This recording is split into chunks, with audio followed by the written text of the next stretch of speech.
अनाज हम सभी के जीवन की मूलभूत आवश्यकता है। ऐसे तो हम बहुत प्रकार के अनाजों का सेवन करते हैं, किंतु इनमें 7 प्रकार के कुछ अनाज अपने विशेष गुणों के कारण हमारे स्वास्थ्य के लिए अत्यंत उपयोगी माने गए हैं, जिनका प्रयोग प्रत्येक शुभ कार्य में भी किया जाता है। आइए जानते हैं ये कौन से अनाज हैं और इनमें क्या गुणकारी तत्व पाए जाते हैं जो हमारे शरीर को बलवर्धक बनाने के साथ ही निरोगी भी रखते हैं। श्री गणेशाय नमः। सप्त धान्य के विषय में हिंदू धर्म के अनुसार सप्त धान्य का प्रयोग संबंधी विचार की सर्वप्रथम धान्य की परिभाषा पर विचार। खेत में तैयार खड़ी फसल को शस्य कहते हैं। तुष युक्त अनाज को धान्य कहते हैं। जैसे धान, तुषा, तुषा माने छिलका, तथा छिलका से रहित अनाज को आमान्न, कच्चा अन्न, तथा आग में पके हुए अनाज को सिद्धान्न कहते हैं। शस्यम क्षेत्रगतम प्राहु सतुषम धान्यम उच्यते है। आमान्नम वितुषम प्रोक्तम सिद्धम अन्नम प्रकीर्तितम। सप्त धान्य का जो है कौन कौन से हैं इसके विषय में शास्त्रों में लिखा है। यव गोधूम धान्यानि तिला कंडु तथैव च श्यामकम चीनकं चैव सप्त धान्यम उदाहृतम।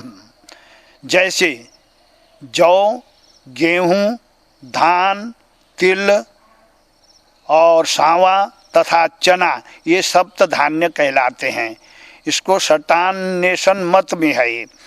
और दूसरे का मत है कि यव धान्य तिला कंगु मुदगाश्च चने च श्यामका एतानि सप्त धान्यानि सर्व कार्येषु योजयेत। जौ, धान, तिल, कंगनी, मूंग, चना तथा सांवा ये सप्त धान्य कहलाते हैं। इनको सभी कार्यों में प्रयोग करना चाहिए। यज्ञ में, पूजा में, कलश स्थापन में कलश के नीचे इस मंत्र के से सप्त धान्य वितरित किया जाता है। यूप स्तंभ के नीचे भी इसी मंत्र से सप्त धान्य स्थापित किया जाता है। वेद मंत्र इस प्रकार हैं। ओम धान्यमसि धिनुहि देवान् प्राणायतो दानायत्वा व्यानायत्वा दीर्घा मनु प्रसिद्धिमायुखे धान देवो वह सविता हिरण्य पाणि प्रतिगृह्णात् त्वच्छिद्रेण पाणिना चक्षुके त्वा महीनाम पयोषि। विवाह संस्कार में भी जब 16 स्तंभों का पूजन होता है तो इसमें सप्त धान्यों की आवश्यकता होती है। दुल्हा दुल्हन के आसन के नीचे भी सप्त धान्यों का विकिरण करते हैं, जिससे नकारात्मक शक्तियों का शमन होता है। अतः सप्त धान्य आयुर्वेद शास्त्र में पुष्टिकारक, रोग निवारक और धार्मिक दृष्टि से सकारात्मकता प्रदान करने वाला और नकारात्मकता को दूर करने वाला है। और अंकुरित अनाज खाने से शरीर रोगों का निवारण होता है। रोग का निवारण होता है, कोई भी रोग हो। आपने देखा होगा हमारे आश्रम में भी मूंग है, उसको अंकुरित करा करके चने हैं, उनको अंकुरित करके खिलाते। कारण क्या है कि वो रोग निवारक है। अगर आपको बहुत ज़्यादा गर्मी शरीर में हो गई है तो उसमें धान का, वो चावलों का अगर आप मांड दही में मिला करके और काला नमक डाल करके सेवन करने से बड़ा बुखार भी शांत हो जाता है।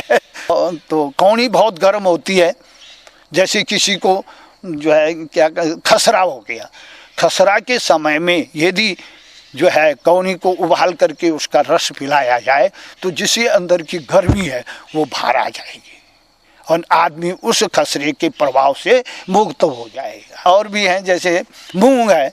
मूंग जो है एक ऐसा पथ्य आयुर्वेद में है कि चाहे गर्मी हो, चाहे सर्दी से हो, चाहे वात पित्त से, आयुर्वेद शास्त्र में मूंग का पथ्य किसी भी हालत में जो है रोगी को खिलाया जाए, पिलाया जाए, चाहे उसकी दाल बना के, चाहे उसका रस बना करके, चाहे उसको अंकुरित करके खिलाया जाए, तो सारी दुनिया के जितने कफ, वात और पित्त से उत्पन्न होने वाले रोग हैं वो सब शांत हो जाते हैं और आदमी निरोग हो जाता है। ये मूंग के गुण है। और उड़द है। उड़द का तो बहुत ही जो है वैसे बादी है, ये ठंड गर्म दोनों होता है, जिसको जो है तो इसलिए, लेकिन इसका स्वाद सारे अनाजों से सबसे उत्तम स्वाद वाली जो वस्तु है हमारी वो उड़द है।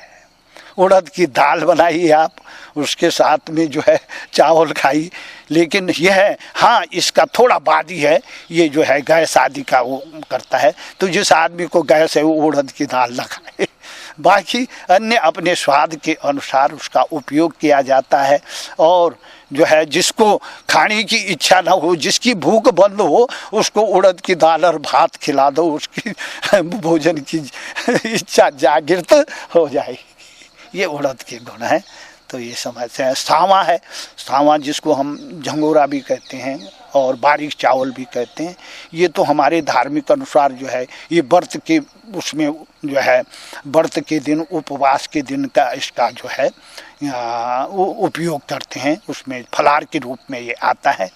और इसके अंदर भी वैसे जो है बहुत गर्मी भी है, तासीर, गर्म की तासीर भी है और ठंड की भी है। अगर आप इसको मट्ठे में बना करके खाते हैं तो ठंडा हो जाएगा, है ना।